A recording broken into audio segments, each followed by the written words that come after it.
56, Hadith number 675, Hazrat Umar, may Allah be pleased with him, that he pointed at the Hajar Aswad, the black stone, and he said, this black stone can neither benefit me, can neither cause me loss. Just because I've seen the Prophet kiss it, I'm kissing it. This statement that the black stone can neither benefit me, can neither cause me harm, is sufficient to prove that we Muslims don't worship the Kaaba. And when we go back to history, we know that at the time of the Prophet, many Sahabas, they stood on the Kaaba and gave the azan, call for prayer. I am asking the question, will any idol worshipper stand on the idol he or she worships? Will they? This is sufficient proof that we Muslims, we never worship the Kaaba. Due to paucity of time, inshallah, I'll just answer one more misconception or clarification. That's, I think it's number 9 in the list. Many non-Muslims, they say that if Islam is a religion for everyone, for the whole of humanity, then why does Islam prohibit non-Muslims from entering Makkah and Medina, the sacred cities? The reply is that every country has its cantonment area. You know, we have the military area. Though you are the citizen of that country, you are not allowed to go in the restricted area that is the cantonment area. I am a citizen of India, but I cannot enter the cantonment area. I cannot say I am a citizen of India. They say no. Only those people who are involved in the protection of that country, who have enrolled in the military, only they are allowed in that area. Similarly, Makkah and Medina, the two sacred cities, is the cantonment area of Islam. Only those human beings who are willing to live and die for Islam are allowed in that place. And furthermore, every country you enter, it requires a visa. And to get the visa, you have to fulfill the formalities. If you don't fulfill the formalities, no visa. For example, the first time when I had been to Singapore several years back, it was mentioned in the immigration form, death to drug traffickers. If you are caught carrying drugs, death penalty. I cannot say, oh, death penalty, barbaric. Don't believe, don't enter the country. To enter the country, I have to believe in the law.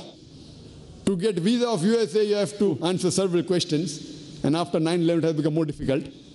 So if you don't fulfill all those criteria, no visa. Similarly, to enter Makkah and Medina, the visa for Makkah and Medina is only to say with your lips, La ilaha illallah, Muhammad Rasulullah. There is no God but Allah and Prophet Muhammad, peace be upon the Messenger of Allah. And if you say this, then you get the visa. Due to lack of time, inshallah, if you want the reply to the other common misconceptions, you can refer to the website www.irf.net. I normally prefer having a question answer session, which is more interesting, dialogue rather than a monologue. Though this talk also was in the form of a question answer. So inshallah, we have 1 hour for the open question answer session. I would like to end my talk with the verse of the Quran of Surah Isra, chapter number 17, verse number 81, which says, وَقُلْ جَاءَ الْحَقُّ وَزَاقَ الْبَاطِلِ إِنَّ الْبَاطِلَ كَانَ زَهُوقًا. When truth is hurled against falsehood, falsehood perishes. For falsehood is by its nature bound to perish. وَآخِرُ دَعْوَانَا الْحَمْدُ لِلَّهِ رَبِّ الْعَالَمِينَ.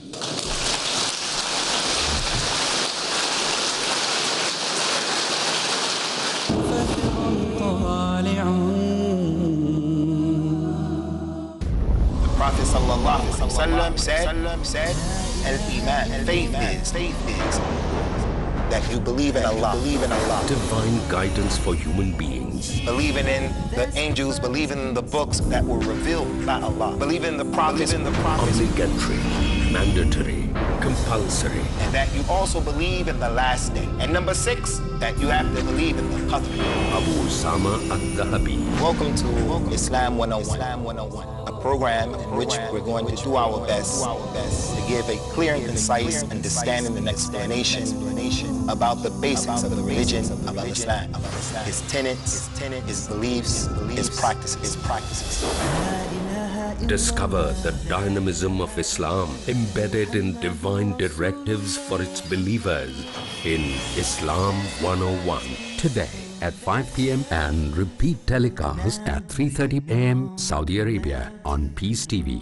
The second one is called Salah. A friendly message by Dr. Zakir. The last testament of God. It is a proclamation to humanity, a fountain of mercy and wisdom, a guide to the erring, a warning to the heedless, an assurance to those in doubt, a solace to the suffering, a hope to those in despair. Al-Quran, the most positive book in the world, the final message of God to humanity. Let's read it, understand it, and follow it. Peace TV, the solution for humanity.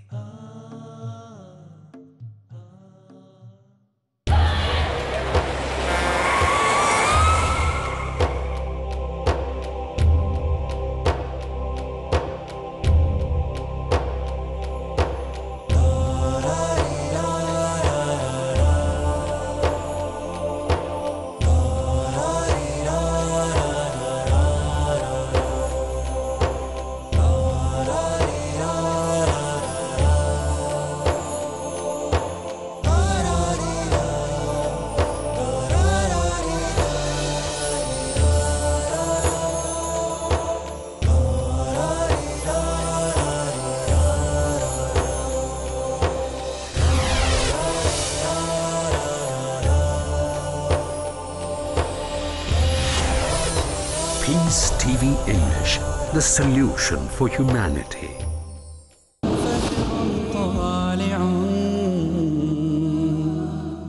Bismillah ar-Rahman ar-Rahim. Jazakallahu khairan to Brother Dr. Naik for that enlightening lecture. Now we will take questions. There's a mic at the front, so if any brothers are interested in asking questions, then please queue at the mic. Just to remind everybody, the rules are the questions must be brief, concise, and to the point. No speeches. We also have questions from sisters, so we will alternate. So if anybody from the brothers would like to ask a question, then please make your way to the front. If there are any non-Muslims, they have preference in asking any questions. So if there are any non-Muslims present, then they will have preference in asking the questions. I would prefer questions directly from the microphone rather than on chits. For the sisters, they can put forth the chits. For the gents, I prefer a live rather than chits, because I'm not too much in favor of chits, because when we ask chits, hundreds of them come and everyone complains, why didn't you reply to my question? So we have an open session. We make a queue. Whoever comes first on the microphone, inshallah, will be given the chance. Please post questions on Islam and comparative religion or on the topic misconception about Islam. That's my specialty. And if there are any non-Muslims, I would request the non-Muslims to come on the microphone. We would like to give them the first opportunity. If any non-Muslims have any questions, any clarification, any criticism, no problem. I can take it. I'm young, I can take it. If there are non-Muslims who have any questions, any clarification, any query, even if it's criticism, even if you don't agree with some point of Islam, this is the opportunity. I mean, you'll be safe here, no problem. I take the guarantee. You can ask any questions. If any non-Muslims have any questions, I prefer non-Muslims coming first on the microphone. Any clarification? And those who would like to ask a question can make a queue so that we know how many would like to ask a question. You can come from the aisle and make a queue here. Yes, brother. Assalamu alaikum. Wa alaikum assalam. My name is Akbar Sadiq and I'm a revert and I would like to ask a question regarding Allah subhanahu wa ta'ala says in the Quran in Surah Zumar, Surah Zwal, He says that Inna Allah wa malaikatahu sallu ala nabi, that Allah subhanahu wa ta'ala and His angels send durood and salam upon Hazrat Muhammad Mustafa sallallahu alayhi wa sallam. And what is the true nature of Muhammad Mustafa sallallahu alayhi wa sallam in the eyes of Allah subhanahu wa ta'ala?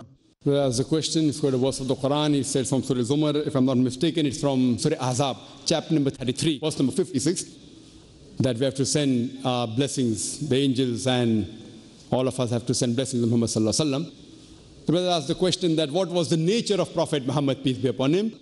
Brother, as far as the nature of Muhammad sallallahu alaihi wasallam, he is the messenger of Allah subhanahu wa ta'ala, the last and final messenger of Allah subhanahu wa ta'ala, sent to the whole of humankind. In nature, he was a human being, like you and me, as a human being. But he is an exemplary human being. He is a human being, but as a human being, yes, he is like human being. But in terms of quality and superiority, he is far superior than us. He is but a human being. And he is the best exemplary human being, as Allah says in the Quran, in Surah Qalam, chapter number 68, verse number 4, that verily thou art standeth on the highest standard of character. Allah says, Surah Ahzab, chapter number 33, verse number 21, that verily in the Prophet you will find a beautiful pattern of conduct. So he was human being, but he was a messenger of Allah subhanahu wa ta'ala. He was a prophet of Almighty God. Because many people have like other religions, they have Almighty God coming in the world in the form, becoming a human being, which is totally illogical. If God comes down in the world, how can he be an example to the human being? If I want an example, he should be like me, who requires to eat, who requires to sleep. So Muhammad sallallahu alaihi wasallam was a human being, but he was an exemplary human being. He was the last and final messenger of Allah subhanahu wa ta'ala. And he was the culmination of all the prophets, as Allah says in the Quran, in Surah Ahzab, chapter number 33, verse number 40. مَا كَانَ مُحَمَّدٌ أَبَا أَحَدٍ مِّن رِجَالِكُمْ وَلَٰكِنَّ رَسُولَ اللَّهِ وَخَاتَمَ النَّبِيِّينَ وَكَانَ اللَّهُ بِكُلِّ شَيْءٍ عَلِيمًا. Prophet Muhammad, peace be upon him, is not the father of any of you men, but he is a messenger of Allah and the seal of the prophets. Allah is all-knowing, full of wisdom. So we have to realize that Prophet Muhammad, peace be upon him, belongs to the category of prophets, of messengers of Allah, which is the best of the human beings. And the prophets underwent more trials and tribulation than us normal human beings because of the post that they held. And Allah gives that post, there has to be trials and tribulation. So the hadith of Muhammad sallallahu alaihi wasallam, that the prophets, the Anbiyas and the Rasuls, they underwent more trials and tribulation than the normal human being. So he was an exemplary human being. He is the best of example, but he's a human being. But he's a bashar.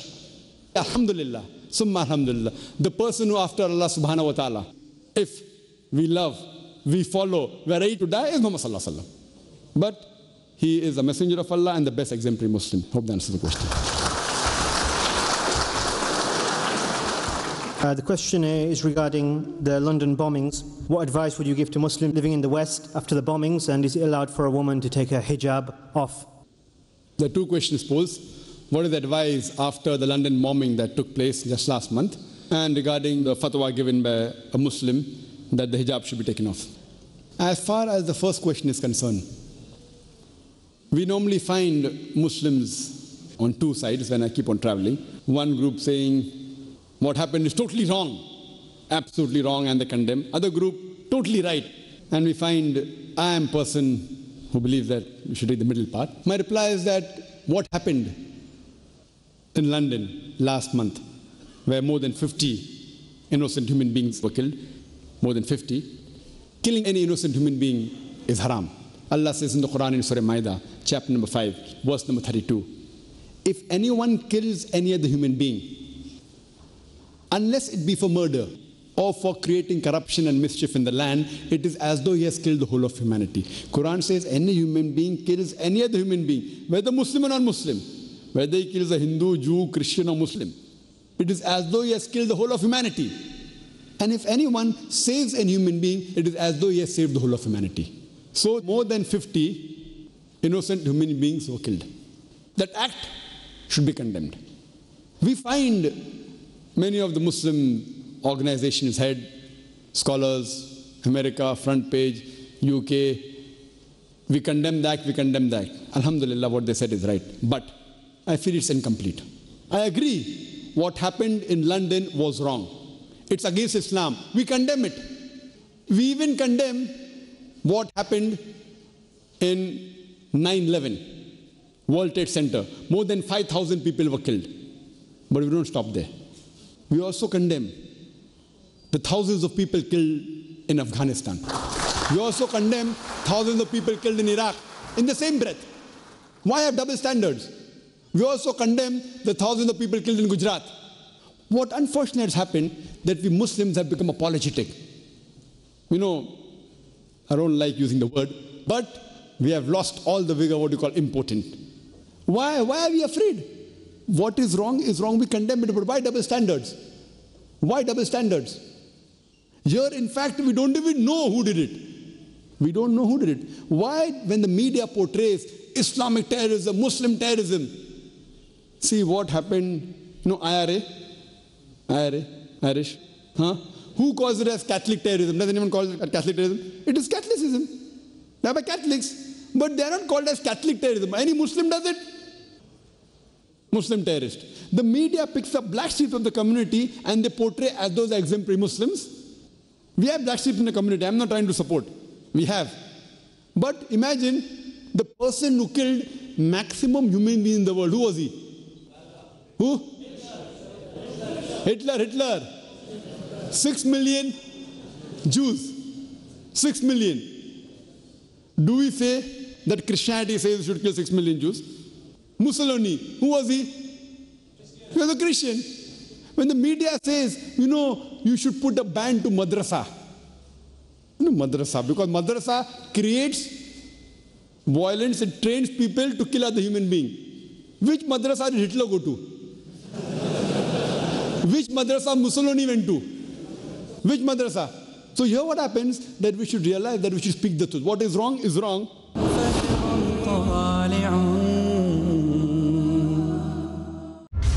He ponders. How can you prove that 9/11 was an inside job? They used a term called lunatic fringe. He explores.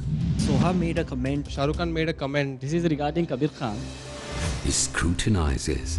I am a Muslim. First, a Muslim female said, Majority of the Muslims, but I reject all the rituals of Islam that I wear a hijab, are represented by the so-called moderate Muslims who are not practicing. But Islam is in my culture. But there is so much of media deceiving.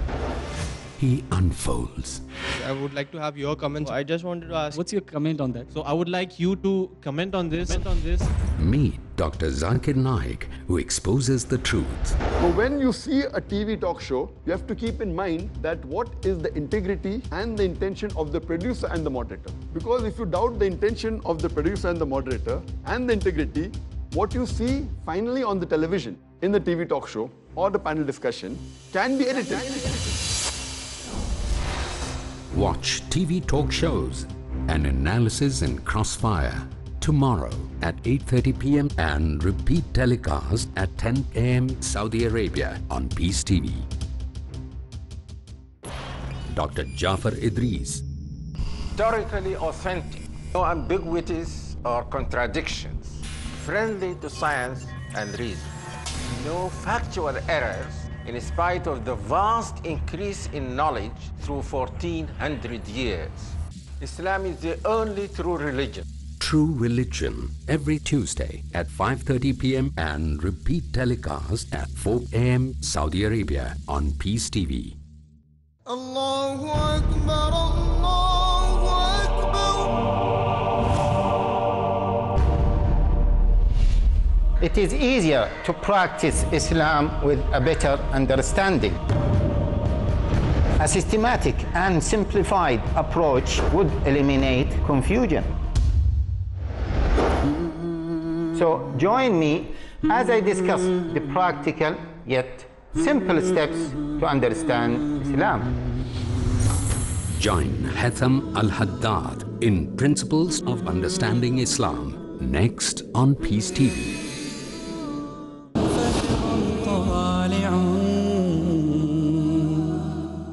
I was in Australia and I gave a talk on terrorism and jihad, and the American Consul General, he asked me a question. Brother Zakir, do you consider Osama bin Laden to be a terrorist? So I told that, terrorist, if you mean terrorizing innocent human being, I personally have not met Osama bin Laden. I don't know. I'm neither his friend, I'm neither his enemy. Quran says in Surah Hujurat, chapter 49, verse number 6, whenever you get information, check it up before you pass it on to the third person. I cannot base my comments on BBC and CNN. So I personally, I'm not in favor of Osama bin Laden, I'm not against him. Because I haven't met him. Fine, if I met him and do a research on it, then I can give my comment. See, certain things of the media, we can come to know, it is a fact. But certain things, he prime suspect. See, there are so many theories. If you go on the net, on the internet, there are theories that it was an inside job. Some people say George Bush did it himself. No, based on that theory, I cannot say that George Bush, he's the culprit. And when Afghanistan is asking for proof, now someone did it, George Bush gives the proof to Tony Blair, he gives it to Musharraf. Even if we agree for sake of argument, even if we agree that Osama bin Laden did it, how can you kill thousands of innocent human beings in Afghanistan just for one man? Can you do it? Which religion permits that? Which religion? And this is, you don't have to check up, we are seeing it. He is telling on the television, we are going to attack Afghanistan and thousands of people are being killed. We could see the bombing on CNN, BBC. Absolutely clear. So if you ask me who's terrorist number one, I would say George Bush.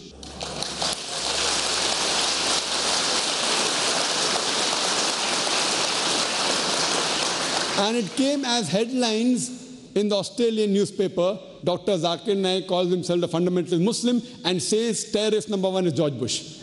It came as headlines.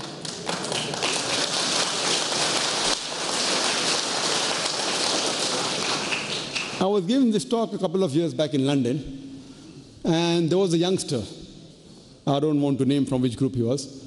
After the talk on Islamism, very happy. He got up, Takbir, Allahu Akbar. Then he said, death to George Bush. And he had a few supporters. So all my talk, so I got up and I said, our beloved Prophet Muhammad Sallallahu Alaihi Wasallam, the two staunchest enemy of Islam, both their name was Umar. Muhammad Sallallahu Alaihi Wasallam, he prayed to Allah Subhanahu Wa Ta'ala that give hidayah to at least one Umar. And Umar radiallahu an, the second Caliph of Islam, he became a Muslim. So our dua should be give hidayah to George Bush.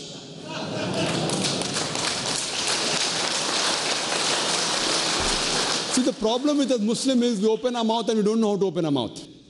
If I tell give hidayah to George Bush, can anyone blame me? I say give hidayah to Tony Blair also. May Allah give him hidayah. May Allah give him guidance. So the problem is that if we don't read the seerah of the Prophet, imagine if Hazrat Umar, may Allah be pleased with him, who was one of the staunchest enemy, when he became a Muslim, he became the staunchest supporter. He got the title Al-Faruq. So imagine if George Bush tomorrow becomes a Muslim, that is better. Why do we want to kill him? We pray to Allah that may He give him hidayah, give Tony Blair hidayah, and all these people. So where it comes to condemning what happened in Iraq, weapons of mass destruction, no weapons of mass destruction were found. What's happened? See, we agree that the previous ruler, Saddam Hussein, we agree he was not a good Muslim. We agree that he was not good. But now when I meet some Iraqis, they tell me that when Saddam Hussein was there, it was bad. But now it is worse. The situation was bad, but now it is worse. There is more robbing. There is more problem in Iraq. More women are being raped. There's more insecurity. Imagine in the name of war on terror and peace. So you realize that this is nothing but open terrorism. And no one is opening the mouth. No one. So if we condemn about 53, 54 people being killed in London, it is wrong. We don't condone it. We condemn it. But if, like someone said, that let's have a 2-minute silence, we agree with it. How many minutes silence should we have for Afghanistan and Iraq? If 50 people have died in London, we want to have 2 minutes silence, we aren't against it. What happened is wrong. We don't condone it, we condemn it. But imagine thousands of people being killed in Afghanistan, in Iraq, in Gujarat. You know Gujarat, just a few years back, the Gujarat riots, there were more people killed in Gujarat than on 11 September in New York. 5,000 to 10,000 Muslims were butchered and killed. Thousands of women were raped. Did the international media speak about it? Yes. Few clippings here and they finished. The economic loss that took place in Gujarat was much more than the World Trade Center. The survey done. Who speaks about that? As though if one European dies or Britishers die, it makes no difference that Palestinians are dying, Iraqis are dying, Afghans are dying. In Islam, all human beings are equal, except by virtue. Allah says in Surah Hujurat, chapter 49, verse number 13, Ya ayyuhan nasu inna khalaqnakum min zakarin wa unsa wa ja'alnakum shu'uban wa qaba'ila lita'arafu. Inna akramakum indallahi atqakum. Inna Allaha alimun khabir. O humankind, we have created you from a single pair of male and female, and have divided you into nations and tribes, so that you shall recognize each other, not that you shall despise each other. And the most honored in the sight of God, in the sight of Allah subhanahu wa ta'ala, is the person who has taqwa. The only criteria that one human being can be superior to the other, it is not sex, it's not wealth, it's not the color of the skin, it's not nationality, it is taqwa, it is God consciousness, it is piety, it is righteousness. It's the same. A few European Westerners tourists die, they are killed, it comes as headlines. Hundreds and thousands of Palestinians, Afghans are being killed. Where does the media speak about it? So why these double standards? What we are against is the double standard. Yes, we condemn what happened in London. We condemn what happened in New York, 11 September. But We condemn even what happened in Afghanistan, in Iraq, in Gujarat. And when the media opposes, they take, you know what does the media do? They pick up black sheep. They pose the question, are you a Muslim first or British first? What are you? Answer is not wrong, but it's not hikmah. Answer is right. But I would answer in a different way. If they'd asked me, am I Indian first or Muslim first, everywhere. If someone asks you next time, are you a British first or Muslim first, you counter question and ask, are you a man first or a British first? Counter, turn the tables over. Is he a man first or a British first? What's the reply? Man, are you anti-British? Are you anti-national? Turn the tables over. Why are we apologetic? When he goes to America, yet he's a man. Correct or not? When he goes to any other country, yet he's a man. So we have to turn the tables over. When they are putting us in the firing line, why are we apologetic? You ask him a counter question. Are you a man first or a British first? First he's a man. The same way when you are a man first, we are Muslim first. Why we are Muslim first? We are British also. Muslim first, then British. Because Allah subhanahu wa ta'ala, He is our creator, He is our sustainer, He has given us this life, He has given all the facilities. We have allegiance to Him first. And then we also have allegiance to the country. But if the laws contradict of God and the country, Allah comes first. If the law of humanity and country contradict, who will you follow first? Country or humanity? Humanity, because first you're a man. Imagine if any country has a law which is against humanity. Will you follow it? No. Because they're a man first. Similarly, are you a Saudi first or Muslim first? You're a Muslim first. That doesn't mean only in Britain we are Muslim first. Even in Saudi Arabia, first we are a Muslim, then a Saudi. In UAE, first we are a Muslim, then an Emirati. In Kuwait, first we are a Muslim, then a Kuwaiti. We should know how to turn the tables over. Unfortunately, we do not know, as Allah says, speak with hikmah. So we have to know how to counter-argue. In this way, inshallah, we'll be able to clarify. And what does the media do? They pick up the black sheep of the community. As far as the second question is concerned, what do I have to say about the fatwa that hijab should be removed? Now, what does the media do? Media picks up black sheep. Like after 11 September, there's a survey in Canada. Almost all the Muslims say it is wrong killing innocent human beings. One young boy of the age of 14 in Ottawa said, what they did is good. That was put in the news, as though he represents all the Muslims. Now here you ask any scholar, I am sure 99.9 scholars in UK will say that the woman should not remove hijab. Now one out of the way goes and says hijab should be removed, they put him in front line. This is the devilish act of the media. And you ask any Muslim, what's the problem? Why should the hijab be removed? So what the media does, media picks up such people and they present as though that it is a view of the Sharia. Hijab should be removed. Why should the hijab be removed? Unless you want to be molested. So if the person out there wants his daughter to be molested and raped, ahlan wa sahlan. We don't want that. So we have to be careful how the media presents, and we are going to have black sheep in our community. So therefore we should know how to reply. But naturally in this situation, why should the hijab be removed? We want the women to be respected. We want them to be revered. We want the modesty to be maintained. And even in this situation, mashallah, all the more, they should maintain the hijab, maintain the identity, and follow Islam to the best of their ability. Hope that answers the question.